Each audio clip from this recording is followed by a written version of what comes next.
અને બીજા એક સંતની મારે આજે વાત કરવી છે, જેને વંદન કરવાનું મને પણ મન થાય છે. એ છે રામભદ્રાચાર્ય. નામ કોઈએ સાંભળ્યું હોય તો રામભદ્રાચાર્ય. રામ જન્મભૂમિ વખતે એમના દર્શન સમયે તમને થયા હતા. રામભદ્રાચાર્ય, ધ્યાનથી સાંભળજો, એમનો પ્રસંગ ધ્યાનથી સાંભળજો. આ રામભદ્રાચાર્ય સંત છે, 2 મહિનાના હતા ત્યારથી દ્રષ્ટિ ગુમાવી દીધી છે. ધ્યાનથી સાંભળજો. આંખો છે પણ એમને દ્રષ્ટિ જતું રહી છે. 3 વર્ષના હતા ને હિન્દીમાં કવિતા લખી. 5 વર્ષે 700 શ્લોકોની ભગવદ્ ગીતા મોટી કરી દીધી. 5 વર્ષે. અને ઘણાને 17 વર્ષે પૂછે, do you know about Gita? Yeah, very well, she is my neighbour. અલા, એ ગીતાની વાત નથી, હવે ભગવદ્ ગીતાની વાત છે. 5 વર્ષે ભગવદ્ ગીતા આખી મોઢે કરી દીધી એ રામભદ્રાચાર્ય. અને 7 વર્ષે પાછું બ્રેલી લિપિ વાપરે નહીં, કોક બોલે, સાંભળે અને એમાંથી કંઠસ્થ કરવાનું. 7 વર્ષે દાદાની મદદથી આખું રામચરિત માનસ કંઠસ્થ કરી દીધું. 5100 ચોપાઈઓ મોઢે છે. ભાગવતના 18,000 શ્લોકો મોઢે છે. હજી સાંભળો એમનો પરિચય. 22 ભાષા બોલી શકે છે. 22 ભાષા બોલી શકે ને સમજી શકે. 80 ગ્રંથો લખ્યા છે. 4 મહાકાવ્ય લખ્યા છે. પ્રસ્થાનત્રયી પર ભાષ્ય રચ્યું છે. અનેક સુવર્ણચંદ્રક, અનેક એવોર્ડ. અને વચ્ચે વચ્ચે કેવો નિયમ લીધો તો રામચરિત માનસમાં એક સરસ લખ્યું છે, જે તપ કરે ને અનુષ્ઠાન કરે. નરેન્દ્રભાઈ મોદીએ અનુષ્ઠાન કર્યું હતું પ્રતિષ્ઠા પહેલા, એને ફળ સારું મળે તો એમણે 6 મહિના સુધી ખાલી ફળ અને દૂધ પર રહેવાનું. આવું 6 મહિના ચિત્રકૂટમાં રહીને કર્યું. આવું 9 વખત કર્યું છે આ રામભદ્રાચાર્ય. 6 મહિના સુધી ખાલી ફળ અને દૂધ પર રહેવાનું એવું રામભદ્રાચાર્ય કર્યું છે. યુનોમાં પ્રવચન કરી આયા. અંધ લોકો માટે એક આખી યુનિવર્સિટી એમને ખોલી છે, અંધ અને અપંગ માટે. અને તમને જાણીને આનંદ થશે કે રામ મંદિર નહોતું થતું કારણ કે સરકાર પુરાવા માંગતી હતી કે અહીંયા જ મંદિર હતું. એના ડોક્યુમેન્ટ્સ ક્યાં, એવિડન્સ ક્યાં? અને એમાં અનેક લોકોએ પુરાવા આપવામાં મદદ કરી છે. એમાં વધારે મદદ કરનાર કોઈ સાધુ હોય તો એ રામભદ્રાચાર્ય છે. એણે પુરાવા આપ્યા છે. એણે વાલ્મીકી રામાયણમાંથી અને રામચરિત માનસમાંથી રામનું ઘર અહીંયા હતું એના ડોક્યુમેન્ટ સાથે, શ્લોકો સાથે, સાખીઓ સાથે પુરાવા આપ્યા છે. સજ્જડ પુરાવા આપ્યા છે. હવે સાંભળજો મારું વાક્ય. આંધળો હોય તો વાડકો લઈને મંદિર આગળ બેસે અને એમ બોલે કે કુછ દે દે, કુછ દે દે. આંધળો માણસ વાડકો લઈને બેસે એ પરીક્ષાને પડકાર ના આપી શકે, પણ આંધળો માણસ મંદિરના પુરાવા આપી શકે ને એ રામભદ્રાચાર્ય બની શકે છે. આદર સંકલ્પ સાથે કામ કરવાનું છે. મનની અંદર ધ્યેય નિષ્ઠા થાય કે કરવું જ છે કોઈ પણ ભોગે. કર્ણાટકના માંડ્યા જિલ્લાના નેતકલ ગામનો એક છોકરો, બહુ સરસ પ્રસંગ છે, ઇન્ટરેસ્ટિંગ છે પ્રસંગ. પ્રતાપ એનું નામ, છોકરાનું નામ પ્રતાપ. પરિવાર આખાની આવક 2000. ઇલેક્ટ્રોનિક્સમાં રસ એને, એનો ફોટો પણ તમને બતાવવામાં આવે છે. ઇલેક્ટ્રોનિક્સમાં રસ. પરિવારની આવક કેટલી?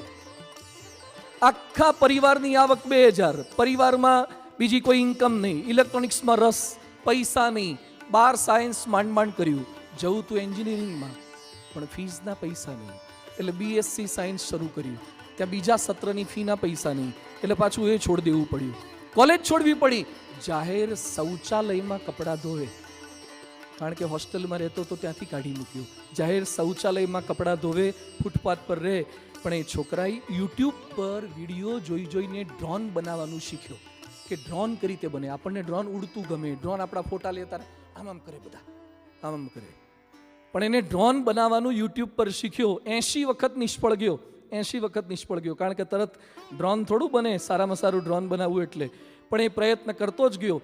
અને પછી દિલ્હીની અંદર આઈઆઈટી દિલ્હી દ્વારા ડ્રોન ફેસ્ટિવલ હતો, એમાં ગયો, બીજો નંબર આવ્યો. આખા ભારતના તમામ ડ્રોનના મેન્યુફેક્ચરમાં બીજો નંબર આવ્યો. બધાએ કીધું જાપાન જા, તો જાપાન ગયો. 60,000 રૂપિયાનો ખર્ચો થાય પણ પૈસા નહીં. જાપાન જવાના 60,000 નહીં. એની મમ્મીએ મંગલસૂત્ર વેચ્યું. મંગલસૂત્ર વેચીને જાપાન ગયો. જાપાનમાં જ્યાં ઉતર્યો ત્યાંથી ત્યાં જે ફેસ્ટિવલ કોમ્પિટિશન પ્લેસ હતું ત્યાં જવાના પૈસા એની પાસે નહીં, તો ટેક્સીમાં જાય, ટેક્સીના પૈસા નહીં એટલે ટ્રેનમાં જાય, પાછો ચાલતો જાય. 127 દેશના સ્પર્ધકો ભેગા થયા હતા. એમાં ભારતના પ્રતાપનો પહેલો નંબર આવ્યો ડ્રોનમાં. 127 દેશના સ્પર્ધકો ભેગા થયા હતા, એનો પહેલો નંબર આવ્યો. અને ફ્રાન્સની એક સંસ્થા જોઈ ગઈ કે આ તો પ્રતાપ તો ખરેખરો પ્રતાપી છે, એટલે એને કીધું તને 2 કરોડ રૂપિયાનો પગાર, આલિશાન બંગલો, ફર્સ્ટ ક્લાસ ગાડી, તું ફ્રાન્સમાં આવી જા અને ફ્રાન્સ માટે કામ કર. એટલે ડ્રોન જીત્યો ને, પહેલો નંબર આવ્યો, એટલે એને પોતાના શરીર પર ભગવો ઝંડો લહેરાયો હતો અને પછી બોલ્યો કે હું ભારતના તિરંગા માટે આવ્યો છું ને તિરંગા માટે જ જીવીશ, ત્યાં સુધી કામ કરીશ. આદર્શ સંકલ્પ સાથે પડકાર ફેંકવાનો છે આપણે પરીક્ષાને. થઈ શકે યોગીજી મહારાજે સંકલ્પ કર્યો તો 1968માં કે દિલ્હીમાં અક્ષરધામ કરવું છે, યમુનાજીના તટ પર અક્ષરધામ કરવું છે. 68 થી મહેનત કરતા હતા. આ યોગીજી મહારાજનો ફોટો છે, પ્રમુખ સ્વામીના ગુરુ. અને અક્ષરધામ યમુનાજીના કાંઠે કરવું છે એવું બોલતા હતા. 68માં પ્રયત્નની શરૂઆત કરી. 70માં નહીં, 75માં નહીં, 80માં નહીં, 85માં નહીં, 90માં નહીં, 95માં નહીં, જમીન જ ના મળે. બધાએ પ્રમુખ સ્વામી મહારાજને કીધું સ્વામી અહીંયા નહીં મળે, બીજે ક્યાંક કરી નાખીએ. પ્રમુખ સ્વામી મહારાજ બોલ્યા કે યોગી બાપા બોલ્યા છે એટલે સંકલ્પ બળ્યો છે એટલે ત્યાં જ કરવું છે. યમુનાજીના તટ ઉપર 100 એકરમાં ભારતનું મોટામાં મોટું અક્ષરધામ ત્યાં બનાવ્યું છે. સંકલ્પની અંદર તાકાત. એકવાર તમે ઊંચું ધ્યેય તો બાંધો, એને પકડી રાખવાનું છે. સ્પર્શ શાહ સુરતનો છોકરો છે, અમેરિકા અત્યારે રહે છે, નાનકડો દીકરો છે. આ સ્પર્શાની વાત સાંભળશો ને તો શરદી ઉધરસની ફરિયાદ મટી જશે. કેટલાક કે શરદી બહુ થઈ છે, હવે ભણાશે નહીં, પેટમાં દુખે છે. અને પેટનો દુખાવો એવો છે ને કે કોઈ મશીનમાં પકડાતો જ નથી. માથાનો દુખાવો પકડાય નહીં, પેટના દુખાવા પકડાય નહીં. આ સ્પર્શા જન્મ્યો ત્યારથી 40 ફ્રેક્ચર છે. એનું શરીર આખું ફ્રેઝાઇલ છે, બ્રેકેટાઇલ છે.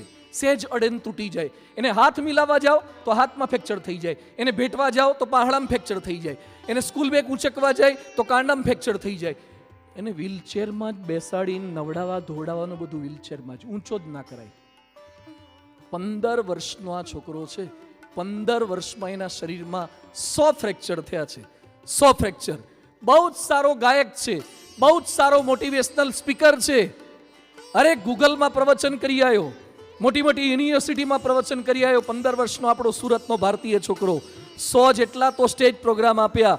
અને નરેન્દ્રભાઈ મોદી અમેરિકા ગયા અને હાઉડી મોદી કાર્યક્રમ હતો ને, એમાં રાષ્ટ્રગીતનું ગાન કરનાર આપણો ભારતનો સ્પર્શ શાહ હતો. આ બાળક હતો. સંકલ્પ તમારો મોટો હોય તો પરિસ્થિતિ ગમે તે આવે ને પડકાર ફેંકી શકો છો. મિત્રો, પહેલો ટોપિક છે ઊંચા ધ્યેય રાખો, સપના રાખો, મોડી વાત નાની વાત ન કરો. સેકન્ડ છે એટીટ્યુડ, અખૂટ આત્મવિશ્વાસથી પડકાર આપજો તમે. અખૂટ આત્મવિશ્વાસ. કેટલાકને શંકા હોય, બીક હોય, શું કે મારાથી ના થાય, આ દાખલો સોલ્વ ના થાય, મને ફિઝિક્સ ના આવડે, મને કેમિસ્ટ્રી ના ફાવે, મને બાયોલોજી ના ફાવે. તને શું ફાવે? સેવ અને ગાંઠિયા ફાવે, ચાપડી ઊંધિયું ફાવે, હા આઈસ્ક્રીમ ફાવે, રખડવાનું ફાવે. આ બધું જ ના ફાવે. શું ના ફાવે? પણ એટલી મોડી વાત કરે, આત્મવિશ્વાસ બિલકુલ નહીં. એક ભાઈ મને મળ્યા, સ્વિમિંગ પુલ પાસે મળ્યા. ચાલો સ્વિમિંગ પુલ સરસ છે તો પડો બધા. મને કે મેં નક્કી કર્યું છે જ્યાં સુધી તરતા ના આવડે ને ત્યાં સુધી પાણી અડવું નહીં.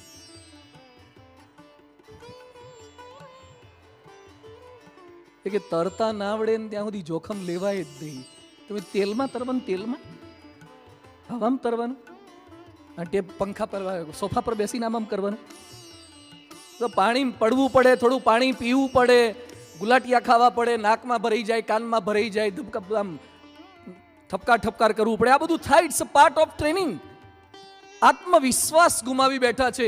કોરોનામાં સ્ટેજ પર બેઠેલા બધાને ખબર છે કે કોરોનામાં જેટલા ઓક્સિજનના અભાવે મર્યા ને એના કરતા આત્મવિશ્વાસના અભાવે વધારે મર્યા છે.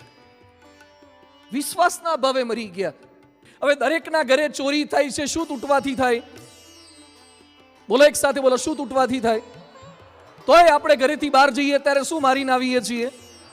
રોડ પર એક્સિડન્ટમાં ભારતમાં દર વર્ષે 1,60,000 માણસો મરે છે. નીતિન ગડકરીનો આંકડો છે.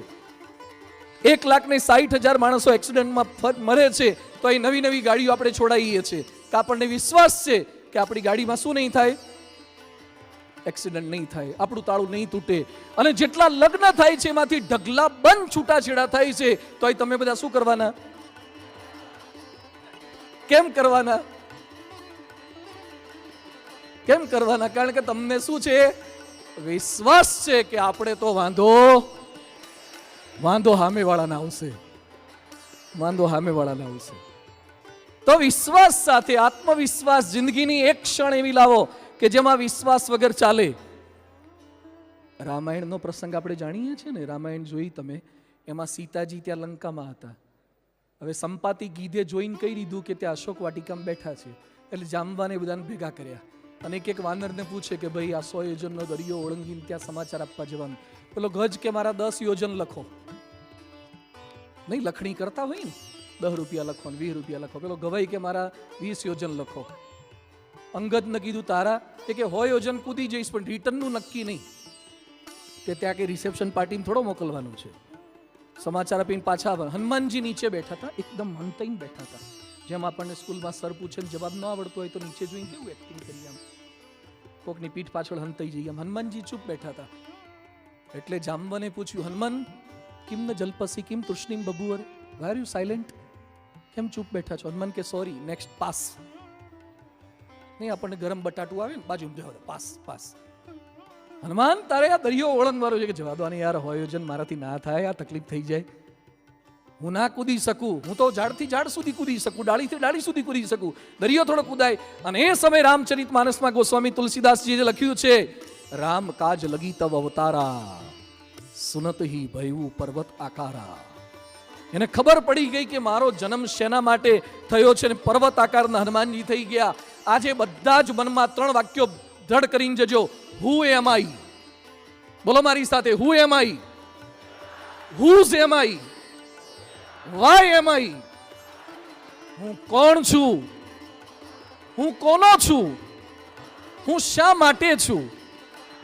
આ જ્યારે અસ્મિતા દ્રઢ થઈ જશે ને અંદરથી એક પાવર જનરેટ થઈ જશે. ભારતીય દોડવીર મિલ્ખા સિંહ, નામ સાંભળ્યું છે ને? મિલ્ખા સિંહ ભારતનો એવો દોડવીર થઈ ગયો કે જેણે અલગ અલગ કોમ્પિટિશનની અંદર ભારતને 9 જેટલા સુવર્ણ ચંદ્રક અપાયા. 9 જેટલા સુવર્ણ ચંદ્રક અપાયા. અને એમાં 400 મીટરની રેસ એ 47 સેકન્ડમાં જીત્યા છે મિલ્ખા સિંહ. 47 સેકન્ડમાં મિલ્ખા સિંહ જીત્યા છે. અરે પગમાં વાગ્યું, લોહી લુહાણ થઈ ગયા, પરંતુ છોડે બીજા, છોડે સિંહ નહીં. તમારી અંદરનો વિશ્વાસ કેમ ગુમાવી દો છો? વિશ્વાસ એ પેટ્રોલ છે, વિશ્વાસ એ એડીપી છે, વિશ્વાસ એ એટીપી છે, વિશ્વાસ એનર્જી છે. હું કરી જ શકું. એક ઇંગ્લિશ સેન્ટેન્સ બહુ સરસ છે, હું બોલું છું, ધ્યાનથી સાંભળજો. ઇંગ્લિશ આવડે છે ને બધાને? If one can do than I can do. If one can do than I can do. ત્યાં બીજું એક સેન્ટેન્સ લખેલું હતું, if one can't do than I must do. એક જણે નથી કર્યું તો મારે જબરજસ્તી કરવું છે. કોઈ નથી કરી શક્યું એટલે તો મારે ચોક્કસ કરવું છે, આત્મવિશ્વાસ સાથે. અને થર્ડ ટોપિક છે 10 એટીટ્યુડમાંથી ત્રીજો એટીટ્યુડ છે આપણો, કે કઈ રીતે આગળ વધવાનું છે. અદમ્ય ઉત્સાહથી પડકાર ફેંકવાનો છે. કેટલાક લોકોને મળીએ ને તો જાણે બેસણા ઉઠમણામાં આવ્યા હોય ને, હાવ ન ખાઈ ગયેલા હોય. અલા 10મામાં ભણે છે, 12મામાં ભણે છે ને જાણે પેલી ની રિપ્લેસમેન્ટ કરીને આવ્યો હોય એમ ઢીલો ઢીલો દાદરા ચડતો હોય. કોઈને પૂછે શું કરો છો? 12મામાં છું, 10મામાં છું. શું થશે, શું રિઝલ્ટ આવશે? એ તો કે સાહેબ પર આધાર, શિક્ષક પર આધાર, સુપરવાઇઝર પર આધાર, પેપર કેવું નીકળે એના પર આધાર, તમારા પર કોઈ આધાર જ નહીં. એક છોકરાને મેં પૂછ્યું કેટલા ટકા આવશે? કે આપણે આપણું કામ કરી લીધું, પછી જે આવા હોય આવે. એમ નહીં, પછી ટકા નહીં આવે તો કે પાનનો ગલ્લો ખોલશું. એક છોકરો મને કે બાપુજીનો ધંધો છે જ, આ તો ખાલી સમાજમાં સારું દેખાય ને એકાદી છોકરી મળે ને એના માટે આ પ્રેક્ટિસ છે. બાકી ઘરનો ધંધો છે, પણ આ તો કંકોત્રીમાં કૌંસમાં લખાય ને ER ને PR ને DR ને, આ એના માટેની આ પ્રેક્ટિસ છે. કોઈ ઉત્સાહ નહીં યાર, ભણવાનો કોઈ ઉત્સાહ નહીં. આપણી છાતી ગજગજ ફૂલી જશે. હું પ્રસંગો કહેવા જઈ રહ્યો છું. હવે કરતાર સિંહ, જેણે શહીદ ભગતસિંહને પ્રેરણા આપી તેનું નામ હતું કરતાર સિંહ. 16 વર્ષે ભારતને આઝાદ કરવાની ચળવળમાં પકડાઈ ગયા, કોર્ટમાં હાજર કર્યા અને જજ કહે છે તમને 2 સજા થઈ શકશે, એક કાલા પાણીની સજા અને બીજી છે ફાંસીની સજા. કઈ સજા તમારે જોઈએ છે? એટલે કરતાર સિંહ એમ બોલ્યા કે મને ફાંસીની સજા મંજૂર છે, તમારે આ સજા મને જોઈતી નથી. કેમ ફાંસીની સજા મંજૂર સામેથી કહો છો? એ કે અહીંયા જેલની સજામાં રહેવું એના કરતાં હું ફાંસીને માછડે ચડી જઈશ, મરી જઈશ અને પાછો જન્મ લઈને પાછો આવીશ તે અંગ્રેજોને મારી ભગાડીને દેશમાંથી કાઢી મૂકીશું. આ કરતારસિંહ આપણા હતા. શું ઉત્સાહ, કેવી પરિસ્થિતિની અંદર એ લોકોએ દેશને આઝાદ કરવા માટેના પ્રયત્નો કર્યા છે.